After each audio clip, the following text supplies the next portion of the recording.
আসসালামু আলাইকুম সুপ্রিয় দর্শক, আশা করি আপনারা সকলে আল্লাহ তাআলার রহমতে অনেক ভালো আছেন।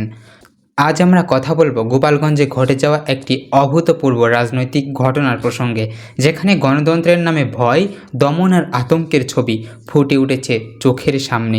সাহসী কণ্ঠরোধ করতে নেমে এসেছে রাষ্ট্রের সাঁজোয়া এক বাহিনী। দেশের সাহসী ছেলেদের অশুভ শক্তি গোপালগঞ্জের দিকে ঠেলে দিয়ে শেষমেশ সামরিক বাহিনী এপিসি নিরাপত্তায় ঘটনাস্থলে ত্যাগ করতে বাধ্য হলো। সেই অশুভ শক্তিকে ধিক্কার জানিয়ে সামাজিক যোগাযোগ মাধ্যমে খুব জ্বাললেন জুলকারনাইনের সায়ের।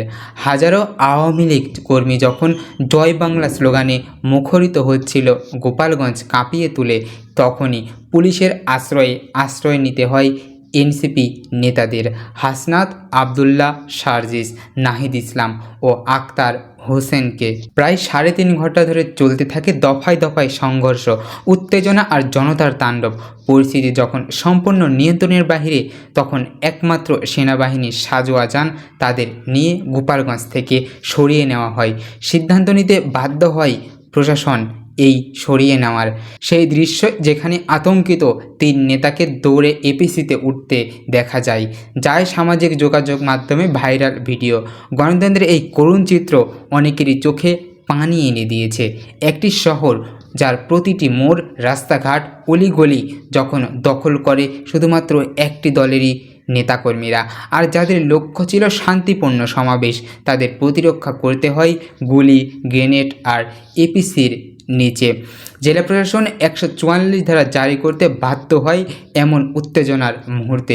পুলিশ, র্যাব, সেনাবাহিনী সব মিলিয়ে পুরো এলাকায় ছিল রীতিমতো এক রণক্ষেত্রের মতো অবস্থা। এদিকে বিকেল 5:45টার দিকে এনসিপির মুখ্য সমন্বয়ক আব্দুল হান্নান মাসুদ জানান, আমাদের ভাইরা নিরাপদে আছেন। একই সঙ্গে তিনি সারা দেশের বিক্ষুব্ধ জনতাকেও অনুরোধ করেন যে ব্ল্যাকেট কর্মসূচি প্রত্যাহার করে শান্তিপূর্ণ কর্মসূচি যেন তারা চালিয়ে যায় এবং আন্দোলন করে। প্রত্যক্ষদর্শীরা জানান, সমাবেশ শেষ হওয়ার সঙ্গে সঙ্গে লাঠিসোঁটা নিয়ে একদল লোক এনসিপির নেতাকর্মীদের উপর হামলা চালায়। পুলিশ ও সেনাবাহিনী বাধা দেওয়ার চেষ্টা করলে পরিস্থিতি হাতের বাহিরে চলে যেতে থাকে। এর আগেও দুপুর 1:30টার দিকে প্রায় সমাবেশের কাছাকাছি দেখা যায় 200 থেকে 300 লোকের একটি দল। তাদের হাতে ছিল লাঠিসোঁটা। পুলিশ সেই সময় আদালত চত্বরে আশ্রয় নেয়। এনসিপির নেতাকর্মীরা সাড়া পড়েন। অভিযোগ ও হামলাকারীরা ছিলেন আওয়ামী লীগের কর্মী বলে জানা যায়। হামলার সময় মঞ্চের চেয়ারে বসা ভাঙচুর, ব্যানার ছিঁড়ে ফেলার মতো ঘটনাও ঘটে। পরিস্থিতি সামাল দিতে পুলিশের সুপার মিজানুর রহমান ঘটনাস্থলে পৌঁছান এবং ধাওয়া পাল্টা ধাওয়া শুরু হয়। ঠিক তখনই হামলাকারীরা পিছু হটে আসে। দুপুর 2:05 এনসিপির শীর্ষ নেতারা সমাবেশে অংশ নেন। নাহিদ ইসলাম, আক্তার হোসেন ও হাসনাত আবদুল্লাহ এবং সার্জিস আলম। সমাবেশ শান্তিপূর্ণভাবে শেষ হলেও শেষ মুহূর্তে তারা পড়েন ঘেরাও ও সহিংসতার মুখে। এই ঘটনাটি শুধু গোপালগঞ্জের বাস্তবতা নয়, এটা আজকের বাংলাদেশের রাজনৈতিক বাস্তবতার এক নতুন প্রতিচ্ছবি, যেখানে কথা বলার স্বাধীনতা, মত প্রকাশের অধিকার, এমনকি শান্তিপূর্ণভাবে দাঁড়ানো নিরাপদ নয়।